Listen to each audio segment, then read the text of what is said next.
Bienvenue sur Luds, le podcast lithothérapie et énergie positive. Je suis Ludivine et je vous partage ici tous les outils et les informations dont vous avez besoin pour mieux connaître les pierres et mieux apprivoiser leurs énergies. On parlera donc beaucoup de cristaux, mais pas que. Régulièrement, vous retrouverez ici des épisodes hors série traitant de divers sujets holistiques autour de la psychologie positive, de pratiques naturelles, de l'astrologie, du développement personnel et bien d'autres choses encore. C'est parti! Bonjour à tous, j'espère que vous allez bien. On se retrouve aujourd'hui pour un format d'épisode qu'on a déjà fait dans le passé. Ça fait quelques semaines que on n'en a pas fait de semblable. J'ai nommé donc un thème qu'on aime développer dans notre vie quotidienne avec le lien qu'on peut faire avec une pierre qui va venir nous aider dans ce travail. Et aujourd'hui, je vous propose, en ce mois de rentrée, de développer votre créativité avec la pyrite. Ok ? Donc, on va découper l'épisode en quelques sous-parties. On va parler de la créativité, déjà. Qu'est-ce que la créativité au quotidien? Comment ça se travaille? Les propriétés de la pyrite, comment on va combiner les deux? Et qu'est-ce que vous pouvez faire au quotidien pour justement venir un peu titiller votre créativité davantage? Donc, pour commencer, on va parler de la créativité.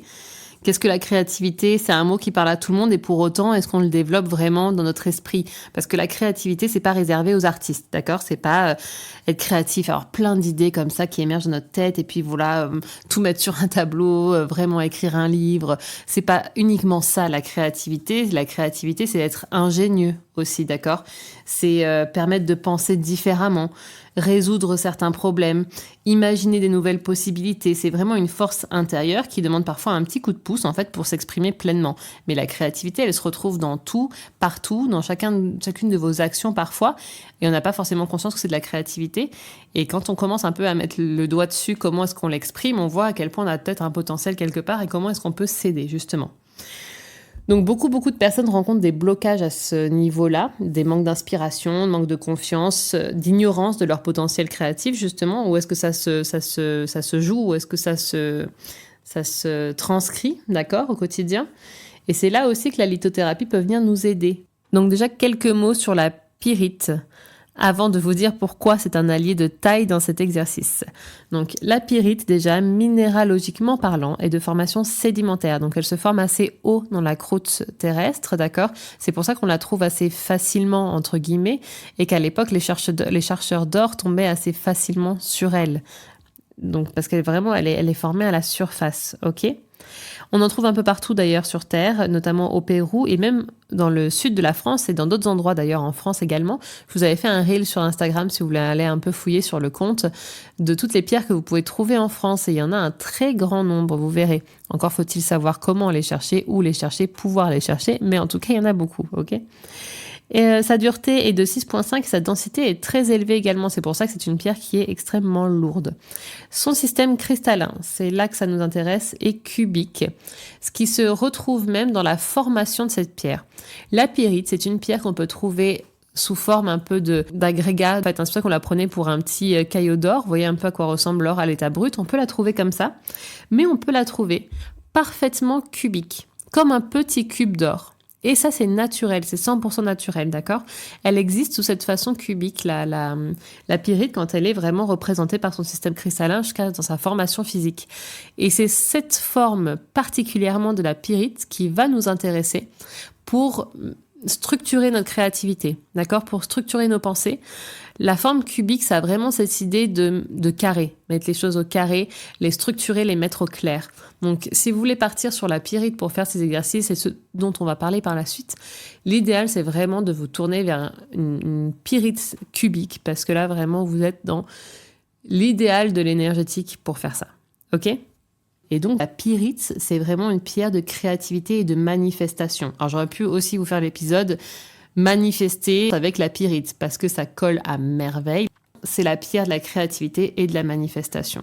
Donc la combinaison de ces deux vertus est fabuleuse dans la pyrite parce qu'on peut exprimer sa créativité et la transcrire dans la matière. Vous allez réussir à vraiment l'assimiler, votre créativité, d'accord, la comprendre, la voir et la transmettre, d'accord? la laisser sortir quelque part. La pyrite, elle a, avec ses reflets dorés déjà, on comprend sa connexion au chakra du plexus solaire. On comprend qu'elle inspire l'abondance justement avec sa connotation à l'or, la confiance en soi, la motivation. C'est vraiment ce qu'elle active de toute façon dans notre chakra du plexus solaire.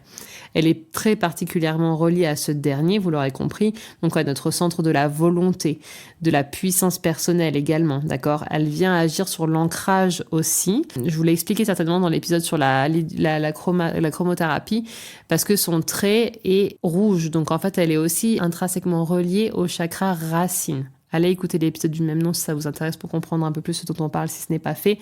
Mais ce qui est intéressant justement, c'est cette double connexion parce qu'elle vient nous enraciner. C'est-à-dire qu'on n'a pas cette créativité débordante où on s'éparpille, on sait plus ce qu'on fait. Non. On est bien ancré, on est enraciné et on exprime notre créativité et elle arrive à nous, on arrive à la transcrire. Encore une fois.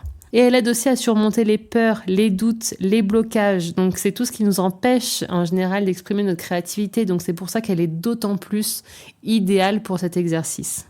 Donc, comment est-ce qu'on peut justement lier la pyrite au fait de développer sa créativité ? Écoutez, bien évidemment, vous pouvez porter la pyrite sur vous au moment le plus opportun. Si vous avez besoin d'être très créatif, vous avez un projet en cours, vous avez quelque chose que vous voulez développer, vous dites ok, c'est maintenant. Donc vous allez prendre votre pyrite, vous allez la porter sur vous. Donc en bijoux, c'est possible, il y a parfois des bracelets qui existent, c'est assez rare contrairement à d'autres pierres parce que c'est lourd justement, donc parfois c'est un peu contraignant, ça contient beaucoup de fer, etc. Donc on a peur que ça rouille. D'ailleurs, je vous propose justement, si vous la portez en bijou, de faire très très très attention qu'il n'y ait pas de liquide qui va venir dessus parce que vous allez venir l'altérer, d'accord ? Ou alors vous la portez dans votre poche, etc. Donc gardez-la sur vous. Vous pouvez en mettre un morceau près de votre bureau, si c'est sur un bureau dont vous avez besoin qu'elle vous aide à travailler sur votre créativité, dans un lieu de vie. Voilà, l'endroit où vous avez besoin qu'elle vous aide, vous pouvez aussi la déposer tout simplement. Vous pouvez bien évidemment faire une méditation créative avec votre pyrite.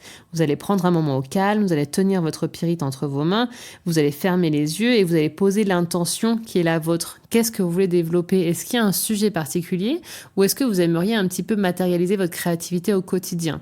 Posez votre intention, fermez les yeux et connectez-vous au flux d'énergie de votre pyrite. Vous voyez sa lumière dorée qui sort, qui en sort et qui vient se connecter à votre chakra du plexus solaire, qui inonde votre esprit de nouvelles idées, d'inspiration, qui vous montre vos futurs projets, etc. Ça, c'est une méthode, évidemment, vous le savez que j'adore la méditation et ici la méditation créative avec elle en posant votre intention, ça peut être vraiment très très très fructueux. Ensuite, vous pouvez également la tenir entre vos mains et faire un exercice d'affirmation positive chaque matin. Vous pouvez dire des choses comme « Je laisse libre cours à mon imagination. Je suis une source inépuisable de créativité. Je reçois l'énergie de ma pyrite et elle m'aide à m'exprimer. » Vraiment, trouvez les phrases d'affirmation qui seraient les plus pertinentes pour vous et répétez-les-vous en tenant votre pierre entre vos mains pour que vraiment l'interaction se fasse et que les connexions aussi se fassent. Et vous pouvez aussi tout simplement l'intégrer à votre rituel créatif. Donc si vous avez l'habitude d'écrire, de dessiner, de brainstormer et qu'en ce moment ça a un peu vous bloqué, prenez-la avec vous pour vous aider à canaliser son énergie à ce moment-là en particulier. Ok ? Après, comment est-ce que vous pouvez au quotidien titiller un peu plus votre créativité ? Vous pouvez pratiquer l'écriture intuitive.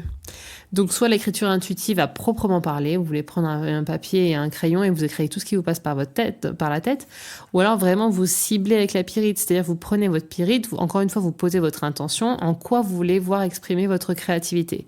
Et là vous laissez le stylo partir sur les feuilles et parfois il y a des idées incroyables qui sortent. Donc vraiment c'est un exercice quand on veut développer sa créativité, l'écriture intuitive qui est extraordinaire. Ensuite vous pouvez également travailler davantage sur votre chakra sacré cette fois-ci.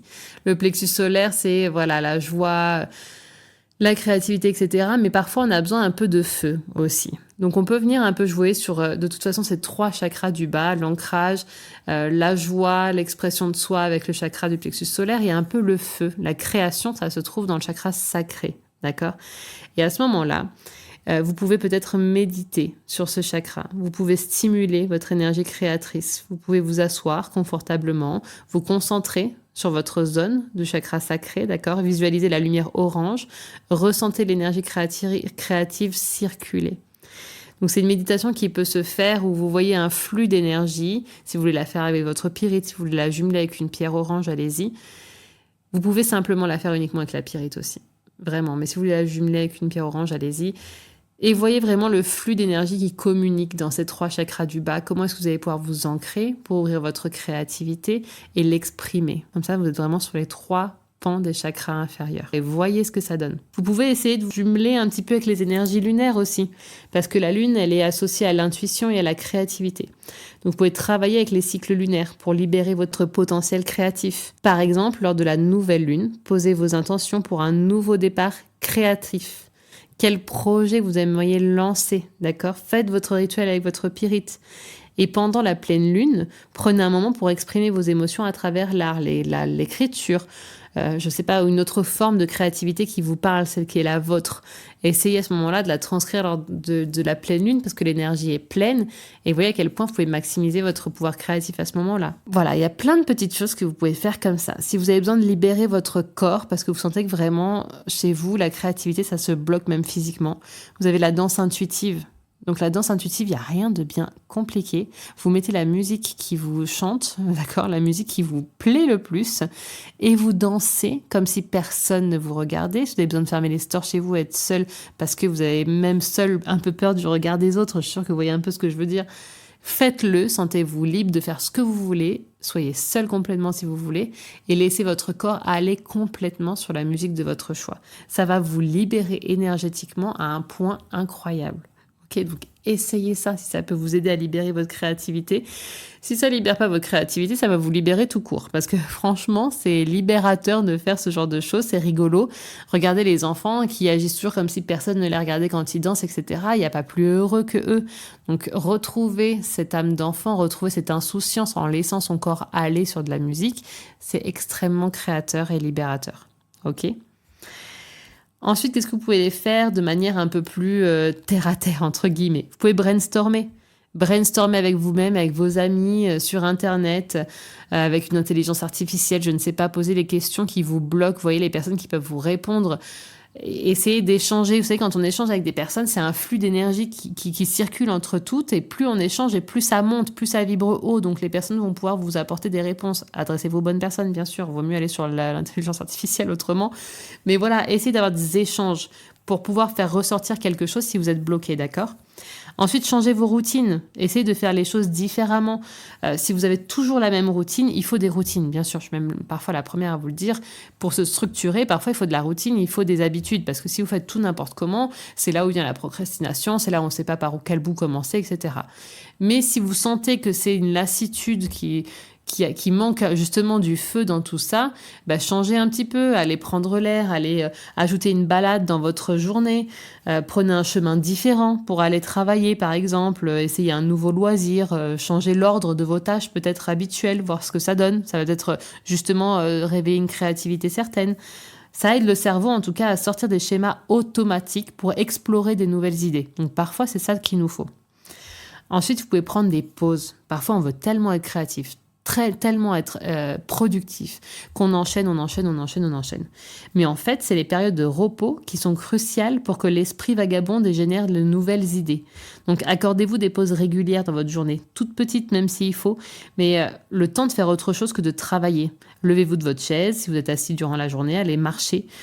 Prenez 5 minutes aux toilettes, même s'il faut, pour méditer, pour apaiser votre esprit, pour faire de la cohérence cardiaque, une respiration apaisante en quelques secondes, quelques minutes suffisent, d'accord ? Donc, mais prenez simplement un moment pour vous détendre, vous isoler, ne parlez à personne, par exemple, ou s'il vous faut parler à quelqu'un, justement, prenez une petite pause, allez parler avec quelqu'un. C'est souvent lors de ces moments-là que notre esprit se libère et que justement des idées créatives peuvent émerger, ok ? Ensuite, on connaît la technique des petits pas. Donc, plutôt que de chercher quelque chose de parfait tout de suite, commencez petit et faites un peu chaque jour. Par exemple, si vous avez vraiment un but précis, où vous êtes artiste, vous voulez écrire un livre, vous voulez faire un dessin, vous voulez faire quelque chose et puis ça bloque, commencez à écrire, 100 mots par jour. 100 mots, c'est rien. Faites un petit croquis vite fait de voir ce que vous allez faire. Si vous devez commencer peut-être un rapport, commencez à mettre les grandes lignes sur papier, l'introduction, le sommaire.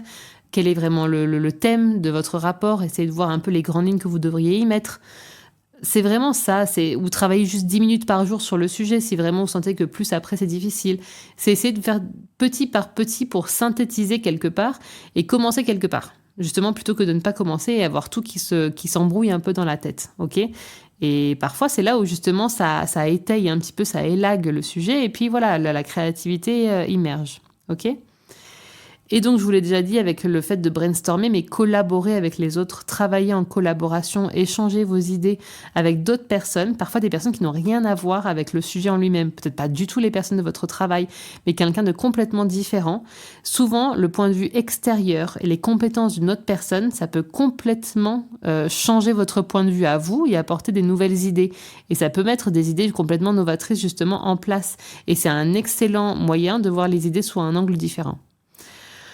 Ensuite, vous pouvez essayer de lire, vous inspirer, d'accord? Donc, lire quelque chose sur le domaine peut-être en question de votre... là, si vous avez un but précis pour votre créativité, lisez un livre sur le sujet. Vous voyez les informations différentes que ça peut vous apporter. Même si vous connaissez peut-être le sujet, mais voir quelque chose, dit, les mêmes choses parfois dit avec d'autres mots, bah, ça éveille justement des nouvelles idées, encore une fois. Donc ça peut être en écoutant un podcast aussi, ça peut être en regardant une vidéo YouTube sur le sujet, ça peut être, je sais pas moi, aller visiter un musée, d'accord, aller élargissez un peu vos horizons intellectuels, essayez d'ouvrir la porte à autre chose pour trouver des différentes sources d'inspiration, d'accord. Et après, autre chose qui est aussi intéressant, c'est tenir un carnet d'idées. Parce que parfois, je sais pas vous, mais moi, dans la même seconde, je peux avoir 40 idées et me dire, mais ça c'est génial, je vais faire ça, ça, ça, ça, ça. Et après, hop, mon esprit s'évade parce que ma fille demande l'attention, parce qu'il faut que j'aille faire ça, parce que mon rendez-vous arrive, parce que ci, parce que ça. Et d'un coup, d'une minute à l'autre, je ne sais absolument plus la moitié des idées que j'avais quelques minutes auparavant. Et parfois, elles sont perdues, je les retrouve absolument plus. Ça m'arrive parfois avec des thèmes de podcast. Je me dis, c'est génial, je vais faire ça, ça, ça, ça, ça. 5 minutes après, il n'y a plus personne, j'ai rien écrit. Si je n'ai rien écrit, je ne sais absolument plus. J'ai des thèmes que j'ai complètement perdus. Je ne sais plus, je n'ai plus aucun souvenir, alors que limite, j'avais déjà tout le dialogue dans ma tête. Donc, avoir un carnet d'idées à portée de main, un petit carnet, voilà, pour tout écrire. Et le différencier, c'est pas votre carnet de gratitude, c'est pas votre agenda, c'est pas le carnet de vos rêves, c'est vraiment votre carnet d'idées où c'est des bullet points, vous écrivez mal, vous en fichez, du moment que vous puissiez vous relire, parce que ça aussi c'est frustrant si vous pouvez pas réussir à vous relire, je me retrouve aussi là-dedans. Mais bref, quelque chose pour vraiment écrire vos idées en vrac. Ça, c'est game changer, parce que parfois on a des idées merveilleuses. Gardez-le près de votre lit, parce que voilà, il y a le carnet des rêves, mais il y a aussi parfois les idées qui émergent la nuit. Et vite, il faut les écrire avant d'oublier. Ça, c'est un peu comme pour les rêves, je vous l'accorde du coup. Mais les idées, il faut les écrire tout de suite quand on les a, parce que vraiment, certains ont des cerveaux magnifiques, des mémoires magnifiques, mais la plupart du temps, quand même, il faut s'avouer que on oublie vite, quoi. Et c'est très dommage, parce qu'on perd des idées, justement. Et ensuite, dernier petit point pour exprimer votre créativité, jouez. Amusez-vous. Vous n'avez pas idée comme on devient plus créatif quand on devient plus joueur, quand on s'amuse, quand on laisse son âme d'enfant s'exprimer. Moi, quand je joue avec ma fille, on devient créatif. On a envie de jouer, on a envie d'imaginer, on construit avec eux des choses. On fait comme quand on était petit, on avait une telle imagination pour faire nos maisons de poupées, pour faire vos Lego, les garçons, ou je ne sais quoi. On inventait des histoires, on allait, à notre génération maintenant, avec les écrans maintenant, malheureusement, pour pas tous les enfants, c'est la même chose. Mais en tous les cas, l'enfant est très créatif parce qu'il ne se donne pas de limites, il ne se donne pas de deadline, il a sa créativité et il la met tout de suite en action. Et quand on se met à jouer, peu importe le jeu, je dis jouer avec un enfant, vous n'avez pas tous des enfants peut-être avec vous, mais c'est vraiment cette idée de jouer, de se laisser aller, d'oser faire des erreurs en fait, d'accord, de s'amuser dans le processus. C'est pas forcément de jouer à un jeu d'enfant, mais amusez-vous. Si vous avez envie de peindre, c'est ce que vous aimez, mais vous avez l'impression de manquer de création, amusez-vous, faites un peu n'importe quoi dans un cahier de croquis, faites ce qui vous amusez de faire comme dessin quand vous étiez petit. Voyez un peu comment ça peut revenir de faire les choses avec légèreté. Voilà, c'est ça le point, faire les choses avec légèreté. Ok ? Donc, je vais donner un peu des bullet points comme ça d'idées de comment développer sa créativité au quotidien, que ce soit de manière très spirituelle, de manière un peu moins spirituelle, pour vraiment vous ouvrir à tout ce qui peut aider, parce que tout le monde rencontre à un moment donné une perte de créativité, en tout cas une perte parfois d'envie, un manque d'entrain, voilà, et Et encore une fois, elle se trouve partout. Ça peut être dans le rapport que vous devez envoyer à vos managers ce soir. Ça peut être votre créativité pour les plats du soir parce que vous avez une famille et que tous les soirs vous devez faire à manger, vous en pouvez plus, vous savez plus quoi faire à manger. La créativité, elle se retrouve dans tout. Il faut juste éveiller son feu pour être plus créatif au quotidien. Et quand on a des buts précis, encore une fois, retrouvez-vous dans les exemples que je vous ai donnés pour éveiller votre créativité. Et parfois, on a juste besoin en fait de retrouver le feu. Retrouver le feu. C'est pour ça que je vous parle évidemment cette chakra du plexus solaire pour l'expression de soi, la joie, le fait de faire des choses. Et le feu, il se trouve en dessous, on l'a dit. Donc vraiment retrouver cette création, ce pouvoir créateur qu'on peut avoir à tout niveau, tout en étant ancré. Écoutez, c'est tout ce que nous apporte en tout cas la pyrite. Je vous l'ai dit, elle a de nombreuses vertus qui sont juste merveilleuses, toutes combinées les unes avec les autres pour faire cet exercice de créativité, retrouver son essence créatrice. Et dites-nous ce que vous en pensez. Voilà, dites-nous quels sont vos tips, comment vous faites au quotidien. Est-ce que ceux que je viens de vous énumérer vont peut-être vous aider? Voilà. Partagez-nous vos retours sur expérience parce que je suis sûre que la créativité, ça parle à tout le monde. Et voilà, je vous laisse ici avec cet épisode et je vous dis à la semaine prochaine pour un tout autre sujet. Bye bye.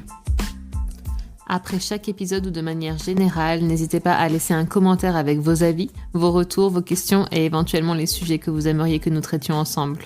N'hésitez pas également à mettre la note de votre choix sur la plateforme d'écoute que vous utilisez afin de faire connaître ce podcast.